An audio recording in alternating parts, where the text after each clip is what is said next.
Apocalypse chapitre 22 et le verset 21.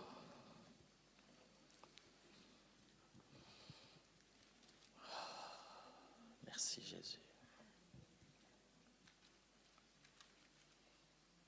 Ah, c'est là. Apocalypse chapitre 22 verset 21.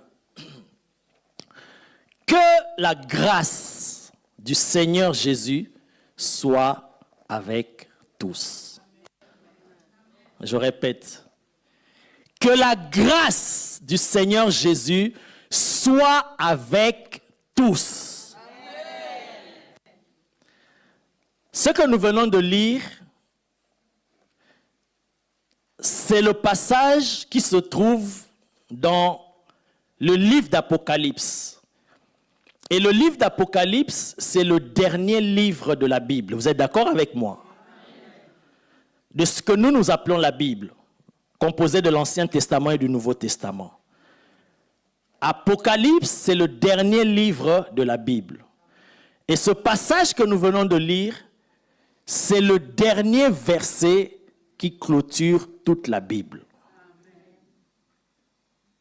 Il est important que vous remarquiez cela.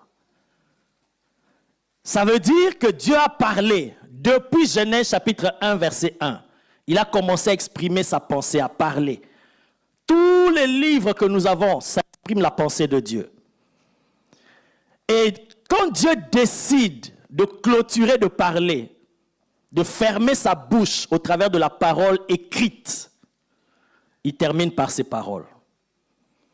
Que la grâce du Seigneur Jésus soit avec tous.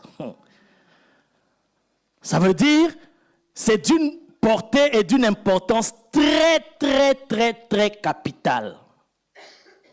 La grâce du Seigneur Jésus. Sans cette grâce, toi et moi, nous ne pouvons même pas exister. Amen. Voilà pourquoi je commence d'abord par déclarer que la grâce du Seigneur Jésus se multiplie, se répande d'abondance dans ta vie au nom de Jésus.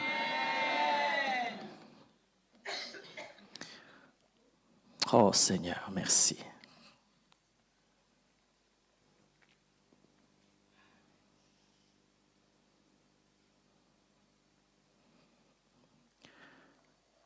Pour que d'ailleurs, toi et moi, nous puissions exister, personne n'avait demandé à Dieu, je veux exister.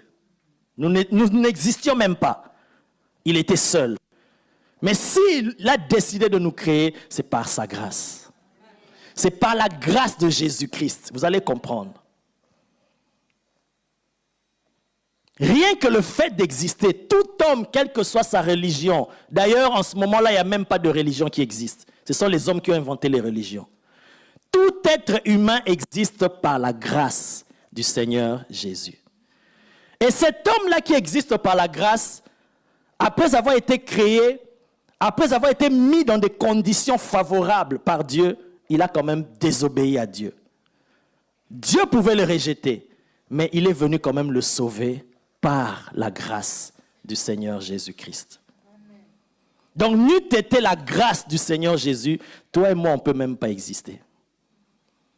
Et malgré ça, il est venu, il a payé le prix fort à la croix de Golgotha pour que toi et moi, nous soyons sauvés, réconciliés avec Dieu. Mais, regarde, il y a des fois, il y a des jours où tu désobéis à Dieu, où je désobéis à Dieu, jusqu'aujourd'hui. La Bible dit, si quelqu'un dit qu'il n'a jamais péché, qu'il ne pêche pas, c'est un menteur.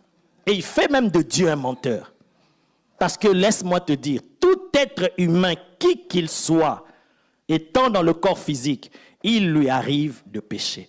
Le seul être humain qui n'a pas péché, qui n'a jamais péché, c'est Jésus-Christ. Donc malgré qu'il arrive que nous puissions pécher, ce qui nous maintient, c'est la grâce du Seigneur Jésus-Christ. C'est la grâce du Seigneur Jésus qui nous permet d'être encore en communion avec le Père. Avant que cette grâce ne commence à se manifester, à être relâchée, à être libérée, à être établie, lorsque les hommes se rebellaient contre Dieu, souvenez-vous du déluge, souvenez-vous de Sodome et Gomorrhe, qu'est-ce que Dieu faisait? Il détruisait la terre. Mais laisse-moi te dire, ce qui se passe aujourd'hui dans ce monde, c'est pire qu'au temps de Sodome et Gomorrhe. C'est pire qu'au temps de Noé. Quand j'entends des choses comme on viole des enfants de 6 ans, une petite fille de 6 ans, on la viole. Une personne âgée, faible, déjà affaiblie, 86 ans, une maman, on la viole. Qu'est-ce que vous cherchez? Donc des choses qui peuvent provoquer la colère de Dieu, que la colère de Dieu s'abatte sur le monde, mais ce qui maintient le monde encore, c'est la grâce du Seigneur Jésus.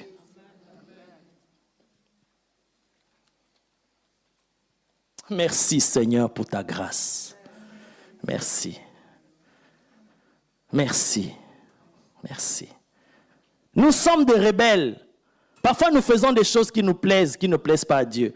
Mais le Père nous supporte à cause de la grâce du Seigneur Jésus.